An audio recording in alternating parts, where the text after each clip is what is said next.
నమస్తే, welcome to ATV. Telangana రాష్ట్రంలో GHMC ఎన్నికల హవా మొదలయ్యే అవకాశాలు ఎక్కువగా కనపడతా ఉన్నాయి. దీనికి సంబంధించి అన్ని పార్టీలు కూడా సన్నద్ధమవుతూ ఉన్నాయి. ముఖ్యంగా చూసుకుంటే ఇక్కడ బీజేపీ, బీఆర్ఎస్, అదేవిధంగా కాంగ్రెస్, అధికారంలో ఉన్నటువంటి కాంగ్రెస్ పార్టీ కూడా ఉంది. అదేవిధంగా ముఖ్యంగా పవన్ కళ్యాణ్ కూడా ఇక్కడ పోటీ చేసే అవకాశం కనపడుతుంది. అదేవిధంగా టీఆర్ఎస్ పేరుతోటి ఏదైతే తెలంగాణ రక్షణ సేన పేరుతోటి కవిత గారు కూడా ఇక్కడ ఈసారి జిహెచ్ఎంసీలో తన సత్తా ఏదో చాటాలనే ప్రయత్నం చేస్తూ ఉన్నారు. మొత్తంగా చూస్తే 5 పార్టీలు, ప్రధానంగా చూస్తే 3 పార్టీలు ఏదైతే బీఆర్ఎస్, కాంగ్రెస్ అండ్ బీజేపీ, అదేవిధంగా 2 పార్టీలు మొత్తం వాళ్ళ యొక్క అదృష్టాన్ని పరీక్షించుకునే పనిలో ఉన్నాయి. మొత్తానికైతే ప్రజల్ని ప్రసన్నం చేసుకుని వాళ్ళ యొక్క వ్యూహ రచనలతో ముందుకెళ్తున్నటువంటి పరిస్థితి కనపడతా ఉంది. ఇప్పుడు మనం సికింద్రాబాద్ ఏరియాలో ఉన్నాం. ఇక్కడ సామల హేమలత గారు ఎక్స్ కార్పొరేటర్ మనతో పాటు ఉన్నారు. ఆమెను అడుగుదాం మరి ఈసారి ఇక్కడ ఎలా ఉండబోతుంది, ఈ ఏదైతే ఈ నియోజకవర్గంలో మరి ఈసారి జిహెచ్ఎంసీ ఎన్నికల్లో కాంగ్రెస్కి, ఎందుకంటే గతంలో 5కు 5 తీసుకున్నారు బీఆర్ఎస్ నుంచి, మరి ఈసారి పెరిగే అవకాశం ఉంది, పెరిగితే ఎవరెన్ని సీట్లు గెలుచుకునే అవకాశం ఉంది అనేది ఆమెను అడిగి తెలుసుకుందాం. మేడం నమస్తే. మేడం బాగున్నారా? మేడం ఏం లేదు, మీరు కూడా జనంలో తిరుగుతున్నారు, ఎందుకంటే ఎస్ఐఆర్లో మీరు కూడా ఉన్నారు కాబట్టి ఏంటి మేడం ఏమనిపిస్తుంది? సర్ర ప్రక్రియ ఎలా అనిపిస్తుంది? ఇప్పుడు అధికారంలో ఉన్నటువంటి పార్టీ ఏ విధంగా పనిచేస్తుంది, మరి బీఆర్ఎస్కి ఏ రకమైన అవకాశాలు ఉన్నాయి? ముఖ్యంగా బీజేపీ కూడా తన వ్యూహరచనలతో ముందుకెళ్తా ఉంది, ఎందుకంటే 8 మంది ఎంపీలు, 8 మంది ఎమ్మెల్యేలు ఉన్నారు. వాళ్ళు గణనీయంగా పెంచుకునే అవకాశం ఉంది, సర్ర ప్రక్రియ కూడా దానికి ఉపయోగపడుతుందని వాళ్ళు ఒక వ్యూహరచనలో ఉన్నారు. మీ అభిప్రాయం ఏంటి? ఇప్పుడు మీరు ఏదైతే ఎస్ఐఆర్ ప్రోగ్రామ్ అన్నదో అది బాగానే జరుగుతుంది, బట్ చాలా కన్ఫ్యూజన్ ఉంది, దాంట్లో కన్ఫ్యూజన్ ఉంది. ఇప్పుడు ఎవరైతే బిఎల్ఓస్ని వాళ్ళు అరేంజ్ చేశారో చాలా మందికి అవగాహన లేదు యాక్చువల్గా చెప్పాలంటే. అండ్ వాళ్ళు ఎప్పుడైతే ప్రారంభించారో అప్పటి నుంచి ఇప్పటిదాకా కూడా చాలా మంది బిఎల్ఓస్ ఇంట్రెస్ట్ చూపించట్లేదు రావడానికి, ఎందుకంటే వాళ్ళకి అర్థం కాక కొన్ని సందర్భాలలో చాలామంది ఏమంటారు అంటే ఎక్కువ చదువు రాని వాళ్ళని తీసుకొచ్చి వాళ్ళు పెట్టడం జరిగింది. దాంతో వాళ్ళు ఫోన్ యూజ్ చేయడం రాకపోవడం, రాయడం అవన్నీ ఇబ్బందులు జరగడం వల్ల కొంతమంది వెనుకకి వెళ్ళిపోతున్నారు అర్థం కాక. సో దాన్ని మేము జిహెచ్ఎంసీ నోటీస్కి తీసుకెళ్ళాం. ఎవరైతే మాకు ఎలక్షన్ డ్యూటీ చేస్తున్నారో మేడం నోటీస్కి తీసుకెళ్తే దానిలో కొన్ని చేంజెస్ అయితే జరిగినాయి. ఏం జరిగినప్పటికీ ఈ ఏదైతే ప్రోగ్రామ్ పెట్టారో ఎస్ఐఆర్ క్లియర్గా ఎవరి ఓట్లు తొలగిపోకుండా, మళ్ళీ రిపీట్ కాకుండా, డబల్ ఓట్స్ రిపీట్ కాకుండా జెన్యూన్గా ఎవరైతే ఎలిజిబుల్ ఓట్స్ ఉన్నారో వాళ్ళన్నీ కూడా ఉండేటట్టు చూడాలి. అండ్ ముఖ్యంగా ఇక్కడ ప్రాబ్లం ఏమవుతుందంటే, ఇప్పుడు ఎగ్జాంపుల్ మా ఇల్లు వచ్చి సీతాఫల్ మండిలో ఓటు నాది ఉందంటే చాలామంది లాలాపేటలో పడుతుంది. దానివల్ల వాళ్ళకి అర్థం కాక, ఆ బూత్ తెలియక ఆ ఓట్లు మిస్ అయ్యే ఛాన్సెస్ ఉన్నాయి. ఇప్పుడు ఈ ప్రోగ్రామ్ ఏదైతే చేస్తున్నారో దీన్ని బేస్ చేసుకొని ఏ ఏరియాకి సంబంధించిన ఆ పోలింగ్ బూత్లోనే వాళ్ళు ఓట్లు వచ్చేటట్టు, ఏవి కూడా తొలగిపోకుండా షిఫ్ట్ అయినప్పుడు షిఫ్టెడే పెట్టాలా. గతంలో చాలా సందర్భాలలో షిఫ్టెడ్ ప్లేస్లో డిలీట్ చేయడము, డెత్ చేసేయడము అట్లా కొన్ని జరిగినాయి, చాలామంది ఓట్లు రాలే. సో కనీసం ఈ ప్రక్రియ ఎట్లయితే మీరు తీసుకున్నారో దీన్ని సక్సెస్ఫుల్ చేస్తే డెఫినెట్గా ఎవరి ఓట్స్ తొలగిపోవు. అండ్ దీని ద్వారా మేము ప్రజలలోకి వెళ్తున్నాము, వారి ఇష్యూస్ ఏమున్నాయో కూడా మేము తెలుసుకుంటున్నాము. అంటే ఈ ఒక్క ప్రోగ్రామ్తోనే కాదు, నిరంతరం ప్రజలలో ఉండే వాళ్ళం బీఆర్ఎస్ వాళ్ళు. సో నిరంతరం ప్రజలలో ఉండి వాళ్ళ సమస్యలు తెలుసుకుంటూ వాళ్ళ ఇష్యూస్ని అయితే సార్ట్అవుట్ చేయడానికి మా కృషి అయితే మాదైతే జరుగుతుంది. మీరు యాక్సెప్ట్ చేస్తారా? That is a best programme యాక్చువల్గా, ఎందుకంటే మనకి ఒక్కొక్కరికి ఎన్ని ఓట్లు ఉన్నాయనేది ఇప్పుడు తెలుస్తుంది. ఒకప్పుడేమో యాక్చువల్గా అయితే మనిషికి ఒకటే ఓటు ఉండాలి, ఒకటే నియోజకవర్గంలో వాళ్ళు ఉన్న ప్రాంతంలో ఉండాలి.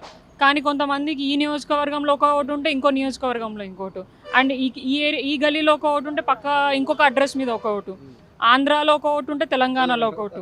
సో అట్లా ప్రతి దగ్గర డబల్ ఓట్స్ ఉండడం వల్ల జెన్యూన్గా రావాల్సిన వాళ్ళకు కూడా ఓట్లు రాకుండా పోతున్నాయి. సో దీని ద్వారా జెన్యూన్గా ఓట్లు నమోదయ్యి వాళ్ళు అంటే ఉపయోగించుకుంటారని భావిస్తున్నాను. ప్రజలు కూడా దీన్ని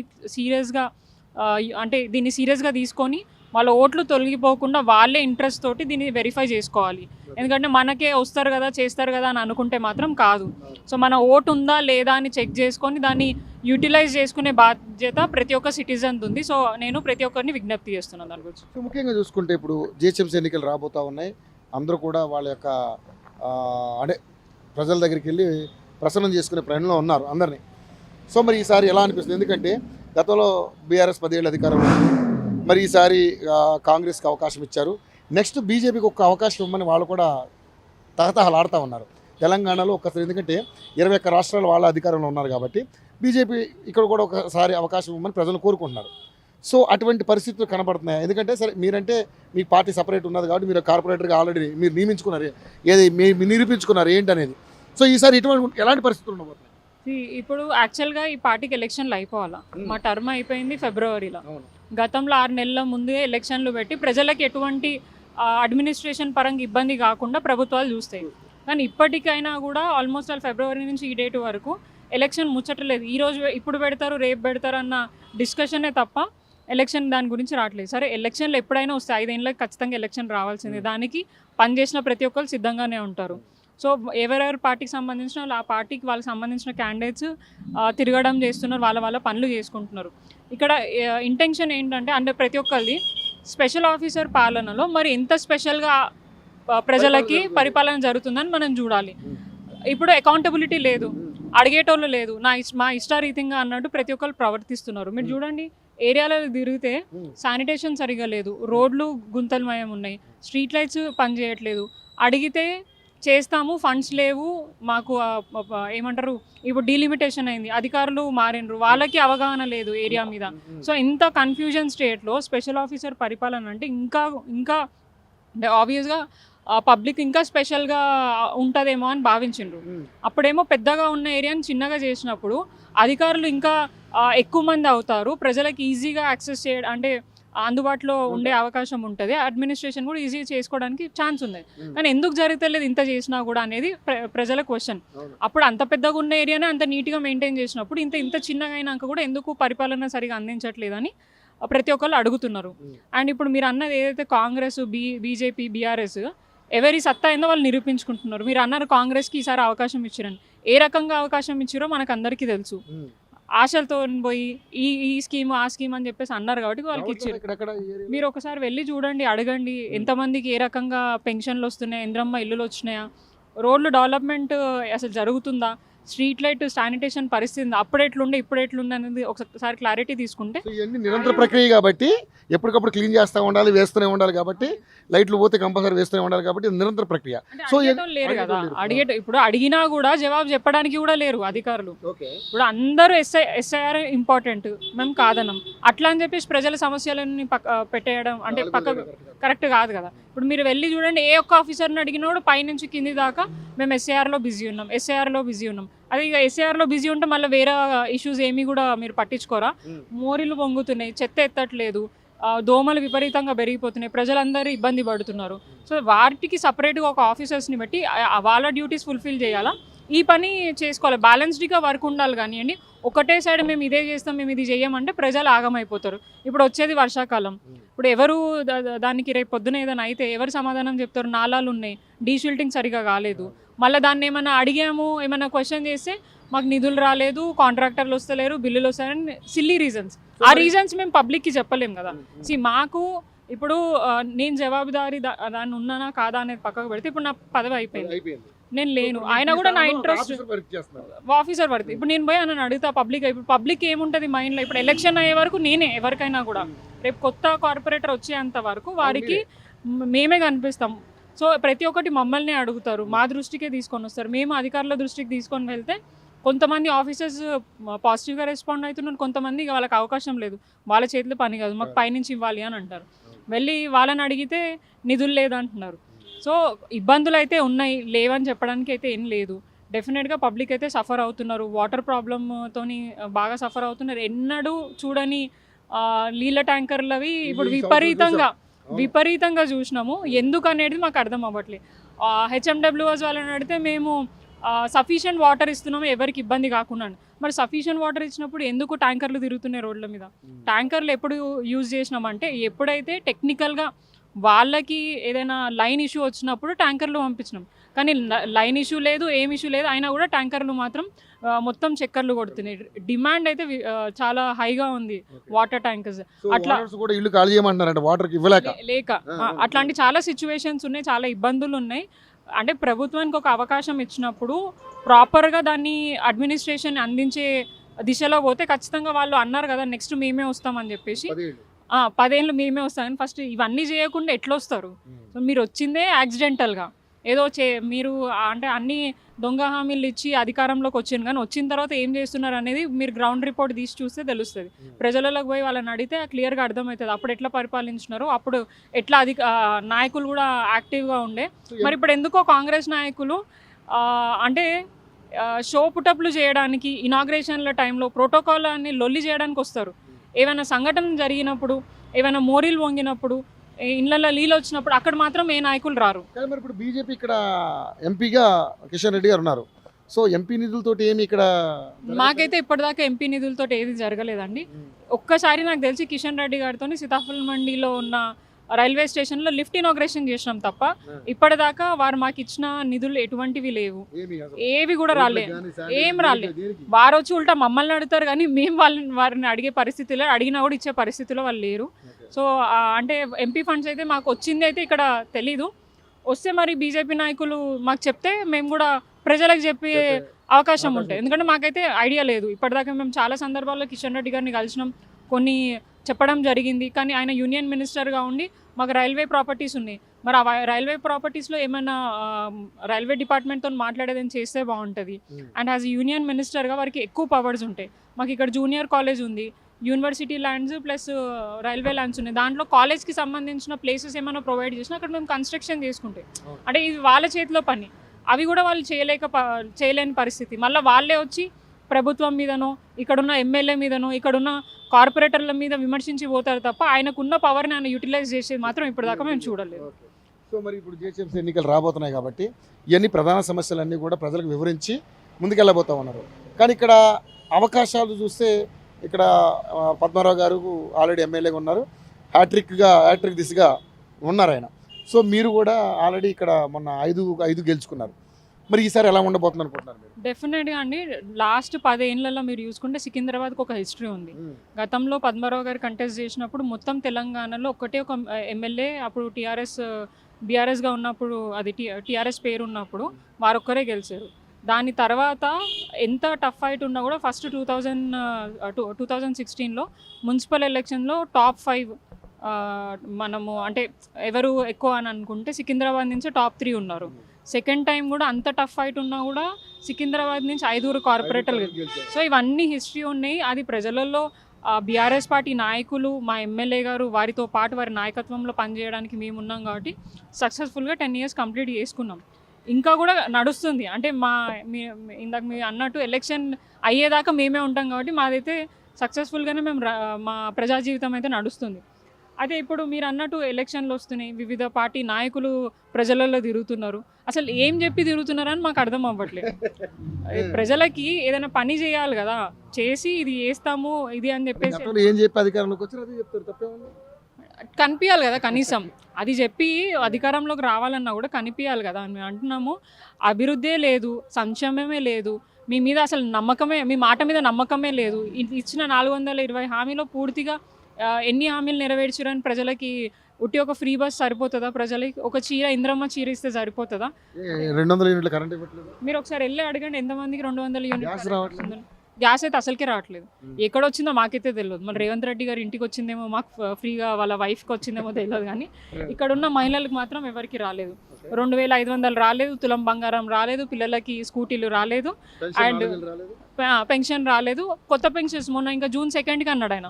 మరి ఇప్పుడు July 2 దాకా వచ్చినాం. మరి ఎప్పుడు నన్ను నెక్స్ట్ అంటే ఏ June 2 అనేది తెలియదు.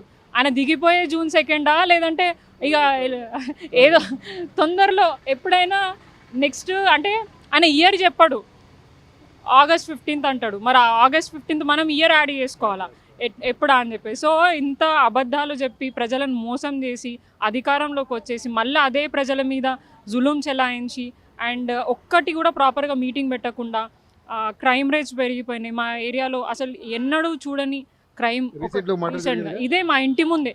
మేము అస్సలు ఎక్స్పెక్ట్ చేయలేదు ఇంత దారుణంగా మర్డర్లు జరుగుతున్నాయి, మానభంగాలు జరుగుతున్నాయి, దొంగతనాలు జరుగుతున్నాయి, పట్టించుకునే నాదుడు లేడు. మరి ఎవరు హోమ్ మినిస్టర్ దీనికి అని అంటే ముఖ్యమంత్రి గారు. ఎవరు ఎడ్యుకేషన్ మినిస్టర్? ఎడ్యుకేషన్ నాశనం అయిపోయింది. అది ఎడ్యుకేషన్ మినిస్టర్ ఎవరు అంటే మనం ఏమనుకుంటున్నాం అంటే ముఖ్యమంత్రి గారి దగ్గర మెయిన్ ఈ శాఖలు ఉన్నప్పుడు ఇంకా అభివృద్ధి చెందుతాయి, నిధులు వస్తాయి, మన ప్రజలకి ఇంకా ఒక భరోసా ఉంటుంది, అధికారులకు ఒక భయం ఉంటుంది అని ఇంటెన్షన్తో ఆయన దగ్గర పెట్టుకున్నప్పుడు ఎంత జాగ్రత్తగా ఈ పోర్ట్ఫోలియోస్ అన్ని ఆయన మేనేజ్ చేయాలి. ఇప్పటిదాకా మన మున్సిపల్ శాఖ ఎటువంటి ప్రాపర్ రివ్యూ లేదు, హోంశాఖ రివ్యూ లేదు, ఎడ్యుకేషన్ మినిస్టర్ రివ్యూ లేదు. అన్నీ అస్తవ్యస్తంగా చేసేసి ప్రజలను ఆగం పట్టించుకుంటా, ఇబ్బంది పెట్టుకుంటా, అంటే ఇంకా దొంగ హామీలు మీటింగ్లలో పోయి ఒకసారి రైతులను అడిగితే తెలుస్తుంది. మన దగ్గర ఇక్కడ అదే నేను అంటున్నా, ఇక్కడ హైదరాబాద్ మనకు ఐడియా లేదు, కానీ అక్కడ ఏం జరుగుతుంది అనేది రైతులు మాత్రమే చెప్పగలుగుతారు. ఎన్నేళ్ళకి వేసిండు ఆయన రాగానే 100 రోజులకి వేస్తా అన్నాడు. మరి నిన్న కేటీఆర్ గారు కూడా 30,000 కోట్లు బకాయిలు ఉన్నాయి, మరి ఎప్పుడు తీస్తారు కూడా అడిగారు. అదొకటి ప్లస్ ఆయన రాగానే ఏదైతే రుణమాఫీ చేస్తా అన్నాడు, మరి అదెంత మందికి అయిందో అవన్నీ కూడా చాలా ఉన్నాయి. వాస్తవం, ఒక ప్రభుత్వం ఏర్పడినప్పుడు కొన్ని ఇబ్బందులు ఉంటాయి కాదనం, కానీ ఆ ప్రభుత్వం కొత్తగా వచ్చింది కాదు కదా, 70 ఏళ్ళ పైగా చరిత్ర ఉన్న ప్రభుత్వం, వాళ్ళకి ఎక్స్పీరియన్స్ ఉంది బాగా. ఇప్పుడు ముఖ్యమంత్రి గారు నిరంతరము ఈ రాష్ట్రంలో కొత్త కూడా కాదు, ఈ ప్రభుత్వం వచ్చింది వాళ్ళకి అంటే అడ్మినిస్ట్రేషన్ ఇది అని చెప్పేసి వారి దగ్గర ఉన్న ఎవరైతే మినిస్టర్స్ ఉన్నారో అందరు కూడా సీనియర్ మోస్టే, ఎవరికి ఎక్స్పీరియన్స్ లేదు అనడానికి లేదు. చాలామంది చాలా హై పొజిషన్లో ఉండే హై ఇంటలెక్చువల్స్ ఉండే వారందరు ఉన్నాక కూడా ఇంత దారుణంగా ఒక అడ్మినిస్ట్రేషన్ నడుస్తుందంటే మరి ఎవరు ఫెయిల్యూర్ అనుకోవాలనేది ప్రజలే డిస్కషన్ చేసుకుంటున్నారు. ఇప్పుడు 10 ఏళ్ల పాటు మీరు చూసారు, ఖచ్చితంగా అప్పుడు 2016లో వాటర్ లేకుండే. వాస్తవానికి మేము అధికారంలో కేసీఆర్ గారు మున్సిపల్ ఎలక్షన్స్ వచ్చినప్పుడు వాటర్ ప్రాబ్లం చాలా ఉంది. బట్ 2018కి వచ్చే వరకు ప్రతి ఇంటికి నల్లా ఉంది. అంటే కేవలం ఇక్కడే కదా, ఓవరాల్ తెలంగాణలో వాటర్ ప్రాబ్లం లేదు, కరెంట్ లేదు. మరి ఇప్పుడు కరెంట్ ఎందుకంటే అన్నిసార్లు పోతుంది, మరి 24 గంటలు కరెంట్ ఇస్తున్నా, నాణ్యమైన కరెంట్ ఇస్తున్నాం అని చెప్పేసి వాళ్ళే చెప్తున్నారు కదా. మరి ఇవన్నీ ఇష్యూస్ వారి హయాంలోనే జరుగుతున్నాయి కదా. అండ్ ముఖ్యమంత్రి స్థాయిలో ఉండి వాళ్ళు ఒక మాజీ ముఖ్యమంత్రిని ఇష్టం వచ్చినట్టు నోటికి ఎంత వస్తే అంత మాట్లాడటం అంటే ఆ చైర్లో కూర్చున్నప్పుడు ఆ చైర్కి ఒక రెస్పెక్ట్ ఉంది. అండ్ ఆ రెస్పెక్ట్ అడుక్కొని తెచ్చుకోవద్దు, ఎర్న్ చేసుకోవాలా. అది మన పనితీరుతోని, మన మాట తీరుతోని. అవి లేనప్పుడు ఆ రెస్పెక్ట్ అనేది రాదు. ఆబ్వియస్గా రేవంత్ రెడ్డి గారిని మర్చిపోవడానికి కారణం కూడా అదే.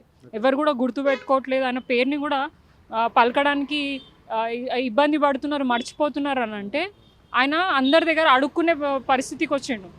ఇప్పుడు తెలంగాణ రాష్ట్రాన్ని ఒక బ్రాండ్గా ఉన్నదాన్ని కూడా ఇది. అండ్ రీసెంట్గా నిన్నగాక మొన్న ఒక జర్నలిస్ట్ని ఆంధ్ర వాళ్ళు అంటే అక్కడ ఏదో న్యూస్ రాసిండని, మరి మన గురించి కూడా తెలంగాణ గురించి కూడా చాలామంది ఆంధ్ర వ్యక్తులు మాట్లాడుతున్నప్పుడు మన తెలంగాణ పోలీసులు ఏం చేస్తున్నారు, తీసుకొచ్చే చేత కాదా?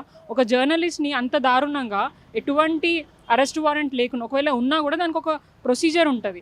లోకల్ పిఎస్కి చెప్పి వాళ్ళ ఏమంటారు లేడీ పోలీస్ వాళ్ళని పెట్టుకొని, ఇంటికి ఫ్యామిలీస్ ఉంటాయి, ఒక సిఏ అంట, మరి సిఐఓ ఎస్ఐ దారుణంగా ఒక వాళ్ళ వైఫ్ని లాగడం, పిల్లలని బెదిరించడం, ఎంత ట్రామా ఉంటుంది, వాళ్ళు ఎంత ఇబ్బంది పడి ఉంటారు.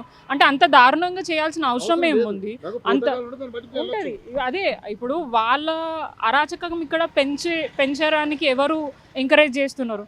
ఒక హోమ్ మినిస్టర్గా ఉండి, ఒక ముఖ్యమంత్రి ఉండి తెలంగాణ బిడ్డల మీద ఇట్లాంటి జులుం చెలాయిస్తుంటే మరి మీరు ఏం చేస్తున్నారు? మీకు మాట్లాడే చేత కాదా? తెలంగాణ బిడ్డలను తిట్టే స్టేజులు మాత్రం ఏర్పాటు చేసుకుంటారు కానీ ఆంధ్ర నుంచి వచ్చే పోలీసు వాళ్ళని కానివ్వండి, వ్యక్తులను కానివ్వండి, తెలంగాణ ఏమంటారు బిడ్డల మీద ఇట్లా అఘాయిత్యాలు, ఇట్లా దౌర్జన్యాలు చేస్తుంటే మీరు మరి ముఖ్యమంత్రిగా ఉండి ఏం చేస్తున్నట్టు? ప్రజలు కూడా ఇవన్నీ గమనిస్తున్నారు. రేపు ఖచ్చితంగా ఎలక్షన్స్లలో బుద్ధి చెప్పడానికి వాళ్ళైతే సిద్ధంగా ఉన్నారు. వాళ్ళు వచ్చే ఎలక్షన్ల దాకా కూడా ఇప్పుడు ఏమైనా అవకాశం ఉంటే చెప్పండి, ఏమైనా చేస్తామని అంటున్నారు. అది లేక అందరు భరిస్తున్నారు అంతే. ఫైనల్గా మేడం, సరే మీరంటే ఒక 10 ఏళ్ళు తెలంగాణ తెచ్చారు కాబట్టి కేసీఆర్ గారికి అవకాశం ఇచ్చారు, తెలంగాణ ఇచ్చారు కాబట్టి ఒకసారి 5 ఏళ్ళు కాంగ్రెస్కి ఇచ్చారు.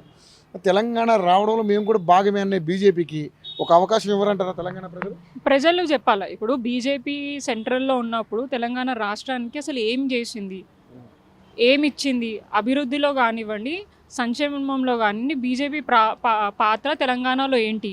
ఉన్నారు ఎంపీలు ఉన్నారు, కొంతమంది ఎమ్మెల్యేలు ఉన్నారు, మరి వాళ్ళు ఏం తీసుకొచ్చారు? మనం బడ్జెట్ సమావేశంలో అయినప్పుడు చూసినాం, అన్ని రాష్ట్రాలకి ఎన్నో కోట్ల నిధులు కేటాయించిన వాళ్ళు మరి పర్ క్యాపిటల్లో ఇంత హై స్టేజ్లో ఉన్న తెలంగాణకి ఎందుకు ₹1 నిధులు ఇవ్వరు? ఇవన్నీ ఏవేవైతే ఔటర్ రింగ్ రోడ్ ఇవన్నీ జరుగుతున్నాయో అవి జరుగుతాయి, అది డెవలప్మెంట్లో భాగం డెఫినెట్గా. అది ఇచ్చినాం కదా అనడానికి లేదు. మీరు ఇంకా అవన్నీ కూడా అన్ని రాష్ట్రాలలో చేస్తున్నారు కానీ అట్లా మీరు ఇక్కడ కూడా చేస్తున్నారు. సో కానీ ఇక్కడ స్పెసిఫిక్గా ఒక నియోజకవర్గంకి ఒక ఏమంటారు తెలంగాణకి మీ అంతు కృషిగా గుర్తింపుగా ఏం చేసిండ్రు. ఇప్పుడు మీరు స్టేషన్ అంటున్నారు, చెర్లపల్లి స్టేషన్ చూసినాము మనము, వాళ్ళు కట్టిన తర్వాత ఏం పరిస్థితి అయిందో. ఇప్పుడు రేపు సికింద్రాబాద్ పరిస్థితి ఏమవుతుందో కూడా తెలియదు. మళ్ళీ వర్షాలు వస్తే ఏం ఎగిరిపోతాయో ఏం కూలిపోతాయో అనేది, అంటే వాళ్ళు మోడర్న్గా చేస్తున్నామని చెప్పడమే తప్ప దానికి ఒక క్వాలిటీ లేదనేది మాత్రం అర్థమవుతుంది. అండ్ నాది ఒక చిన్న అబ్జెక్షన్ ఏంటంటే, సికింద్రాబాద్కి ఒక చరిత్ర ఉంది. రైల్వే స్టేషను గత ఒక నిజాం కాలంకి సంబంధించింది. ఆ స్ట్రక్చర్ని అట్లనే పెట్టి మిగతా ప్రాంతాన్ని డెవలప్ చేసుంటే ఎవరైనా ఇది చేస్తుంటే అది పోయింది. ఇప్పుడు మన సికింద్రాబాద్ అస్తిత్వం కనిపించకుండా వెళ్ళిపోయినట్టు అనిపిస్తుంది. అంటే మనం హెరిటేజ్ని కాపాడాలి, దాన్ని మన ఏమంటారు తెలంగాణ ఒక గుర్తింపుని కాపాడాలని ప్రయత్నం చేస్తుంటే స్టేట్ కానివ్వండి సెంట్రల్ కానివ్వండి ఇట్లాంటి హెరిటేజ్కి సంబంధించిన ఆనవాళ్ళు లేకుండా చెరిచేయడం అనేది కొద్దిగా బాధ అనిపించింది. బీజేపీ ఏమో సికింద్రాబాద్ ఆనవాళ్ళని చెరిపే ప్రయత్నం, ప్లస్ కాంగ్రెస్ వచ్చిన తర్వాత కాంగ్రెస్ వాళ్ళు మన సికింద్రాబాద్ అనే ఏరియా లేకుండా చేశారు, అంటే డీలిమిటేషన్లో భాగంగా. సో అట్లా ఇప్పుడు బీజేపీ పాత్ర ఏంటి, కాంగ్రెస్ పాత్ర ఏంటి అనేది ఇట్లనే కనిపిస్తుంది. తెలంగాణకున్న ఏదైతే పేరు ఖ్యాతిని చెరిపే ప్రయత్నంలోనే వాళ్ళ ఏమంటారు ఇంపార్టెన్స్ ఉంది తప్ప దాన్ని పెంచే ప్రయత్నంలో మాత్రం లేదని అయితే నాకు అర్థమవుతుంది. మీరు అలా అన్నారు కదా, ఇంకొకటి చిన్న క్వశ్చన్ అడుగుతా. మరి మెట్రో వేసినప్పుడు చాలా హెరిటేజ్ సంబంధించిన బిల్డింగ్లు పోయినాయి. అప్పుడు కేసీఆర్ గారు కూడా ఫస్ట్ వద్దనే తర్వాత నాకు తెలిసి నా నోటీస్లో ఉండి నేను చూసింది మాత్రం ఎక్కడ హెరిటేజ్కి సంబంధించి పోయిందని అయితే నాకైతే ఐడియా లేదు.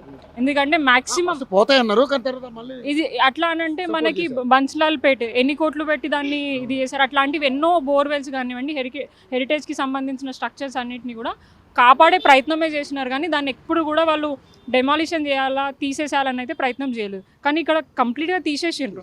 ఆ పేరు లేదు, ఏమంటారు దాని లుక్ లేకుండా పోయింది, కంప్లీట్గా లేదు. ఇప్పుడు మేము చాలామంది లష్కర్ అని చెప్పుకుంటాం, సికింద్రాబాద్ అని చెప్పుకుంటాం, ఇప్పుడు హైదరాబాద్ భాగ్యనగర్ ఓకే. అప్పుడేమో బోనాలు, ఇప్పుడు మల్కాజ్గిరి ప్రాంతం సైబరాబాద్ ప్రాంతానికి సంబంధించిన వాళ్ళు మీరు ఎక్కడోళ్ళు అని అంటే ఒకప్పుడు సికింద్రాబాద్ అని చెప్పేటోళ్ళు, ఇప్పుడు సికింద్రాబాద్ నేను మల్కాజ్గిరి, అదొక అంటే ఆ కనెక్షన్ అనేది మిస్ అవుతుంది. అదొకటి ఇబ్బంది అయింది. ఇప్పుడు డీలిమిటేషన్ చేసి ప్రజలకి ఏదో మంచి చేస్తున్నామని చెప్పే దానికంటే ప్రజలని ఆ ఎమోషన్ నుంచి దూరం చేసే ప్రయత్నమే జరుగుతుంది. చేసి ప్రజలకి ఇంకేదైనా అభివృద్ధిలో ముందుకు తీసుకెళ్లే ప్రయత్నం చేస్తున్నారంటే అది లేదు. ఇంకా కూడా ప్రజలు సఫర్ అవుతున్నారు, ఇంకా కూడా ఇబ్బంది పడుతున్నారు. ఒకప్పుడు వార్డ్ ఆఫీసులు ఆబ్వియస్గా లేదు. ఒకప్పుడు డివిజన్లలో వార్డ్ ఆఫీసులు ఉంటుండే, ఈజీగా యాక్సెస్ చేసి అధికారుల దగ్గర పోయే పరిస్థితులు ఉన్నాయి. ఇప్పుడు వార్డ్ ఆఫీసులు లేవు, తీసేసిండ్రు. మళ్ళీ ప్రజావాణి డెఫినెట్గా ఎక్కడైనా ఎవ్రీ వీక్ ఒకటి ఉంటుంది, అది కాదనలేం. కానీ ఆ ప్రజావాణిలో ఎన్ని సమస్యలు రిలీజ్ అవుతున్నాయి, ప్రతిదానికి ఇక్కడి నుంచి ఏమంటారు ప్రజలు మళ్ళీ మన ఏమంటారు జోనల్ ఆఫీస్కి వెళ్ళాలి, తిరగడం ఎందుకు? నువ్వు డీసెంట్రలైజ్ చేసి డివిజన్లోనే అన్ని ఏర్పాట్లు, గతంలో కేటీఆర్ గారు ఉన్నప్పుడు వార్డు కార్యాలయాన్ని ఎందుకు ఏర్పాటు చేసి అధికారులను ఎందుకు పెట్టారు? వీళ్ళు ఊరికే అక్కడిక్కడ తిరగదు, వాళ్ళకి ట్రాన్స్పోర్ట్ ఇబ్బంది కాదు, సీనియర్లు ఉంటారు, పదే ఆఫీసర్ల చుట్టూ కాకుండా ఈజీగా వాళ్ళకి పనులు లోకల్గా ఆ ఏరియాలోనే అయిపోయేటట్టు చూసారు. కానీ ఎక్కడున్నాయి వార్డ్ ఆఫీస్ పరిస్థితులు ఏవి కూడా ఫంక్షన్ అవుతలే, అన్నీ కూడా బూత్ బంగ్లాలాగా తయారయ్యే పరిస్థితి ఉన్నాయి. సో ఇవన్నీ కూడా ఇష్యూస్ లోకల్గా ఉన్నాయి, ప్రజలు సఫర్ అవుతున్నారు, ప్రజలు అర్థం చేసుకుంటున్నారు. డెఫినెట్గా రేపు వచ్చే ఎన్నికలు ఏవైనా కూడా ప్రజలు ఏ పార్టీకి బుద్ధి చెప్పాలో ఆ పార్టీకి బుద్ధి చెప్తారని అనుకుంటున్నాను. Thank you so much.